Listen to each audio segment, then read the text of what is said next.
प्रश्न 41। पुलिस जनता संबंध। उत्तर है पुलिस जनता संबंध शासन के लोकतंत्रात्मक ढांचे में पुलिस की भूमिका अत्यंत महत्वपूर्ण है। उन्हें अपने कार्यों को कुशलतापूर्वक संपादित करने के लिए जन संपर्क प्राप्त होना अत्यंत आवश्यक है। पुलिस को अपना कार्य इस प्रकार करना चाहिए जिससे मानवीय समव्यवहारों में स्वतंत्रता, समानता तथा भ्रातृत्व की वृद्धि में योगदान करना, ताकि मानव की गरिमा बनी रहे। लोक जन में आने वाली समय समय पर गंभीर और प्राकृतिक विपदाओं में जनता की सहायता करना तथा संकट काल में उन्हें राहत पहुंचाना भी प्रमुख कर्तव्य है।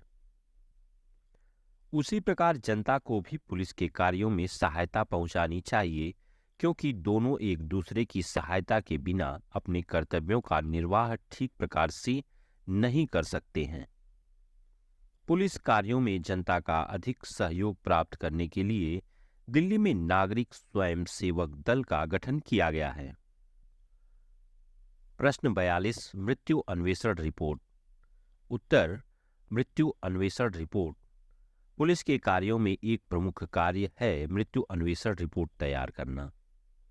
जब कोई व्यक्ति अप्राकृतिक या संदेहास्पद परिस्थिति में मृत पाया जाता है तो पुलिस उसके मृत्यु अन्वेषण रिपोर्ट दर्ज करती है।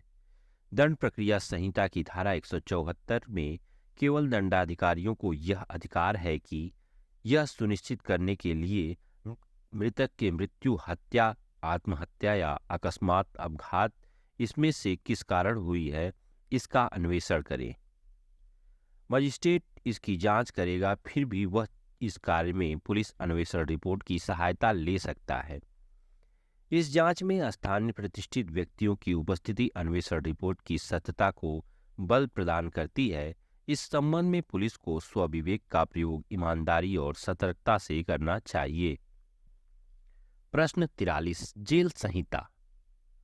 उत्तर, कारागार व्यवस्था का प्रमुख उद्देश्य अपराधी का सुधार, अपराध और अपराधियों से समाज का संरक्षण तथा अपराधियों की संख्या में कमी लाना है।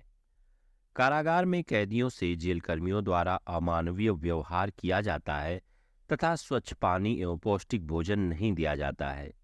इन्हीं सब चीजों को ध्यान में रखकर जेल संहिता बनाई जाती है ताकि कैदियों के साथ मानवीय व्यवहार हो। जब वे सजा पूरी करने के बाद बाहर निकलें तो समाज के साथ सामंजस्य बना सकें।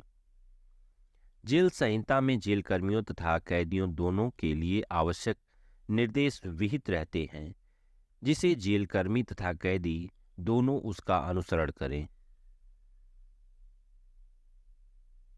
उच्च अधिकारी समय समय पर जेल का निरीक्षण करें तथा राज्य सरकार को अवगत कराएं। प्रश्न 44।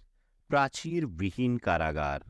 उत्तर, प्राचीर विहीन कारागार ऐसी निगरानी रहित संस्थाएं हैं जिसमें दीवार, ताले, लोहे के सिकंजे तथा सुरक्षा गार्डों का प्रयोग कम किया जाता है तथा कारावासियों को स्वच्छंद जीवन बिताने का अवसर दिया जाता है ताकि वे अपने समुदाय में स्वयं का उत्तरदायित्व समझ सकें तथा स्वानुशासन की ओर ध्यान दे सकें तथा रिहाई के पश्चात समाज में पुनर्वासित हो सकें। इस प्रकार प्राचीर विहीन कारागार में कारावासियों पर न्यूनतम निगरानी रखी जाती है। इससे बंदियों में आत्मसम्मान और आत्म अनुशासन की प्रवृत्ति उत्पन्न होती है, जो उन्हें सामान्य जीवन की ओर लौटाने में सहायक होती है। यह पद्धति परस्पर विश्वास एवं सहयोग पर आधारित होने के कारण इसमें बाहरी नियंत्रण की आवश्यकता न्यूनतम रहती है। प्रश्न 45। जेल सहायता। उत्तर, कारागारों का मुख्य उद्देश्य अपराधी को एक ईमानदार और विधि का अनुसरण करने वाले व्यक्ति में परिणित कर उसमें अपराध के प्रति अरुचि उत्पन्न करता है, ताकि वह पुनः समाज में सामान्य नागरिक का जीवन व्यतीत कर सके। कारावासियों से शारीरिक काम लिया जाना उचित है। इससे वे शारीरिक तथा मानसिक रूप से स्वस्थ रहेंगे तथा श्रम कार्य में व्यस्त रहने के कारण उनमें निरर्थक फालतू विचार नहीं पनपते हैं। कारावासियों से श्रम कार्य लिए जाने का लाभ यह है कि उनके द्वारा अर्जित पारिश्रमिक को उनके परिवारजनों की आजीविका हेतु उपयोग में लाया जा सकता है। कारागार से छूटने के बाद कारावासी तुरंत समाज में अपने को पुनर्वासित करने में असमर्थ पाता है, क्योंकि लोग उससे घृणा करते हैं।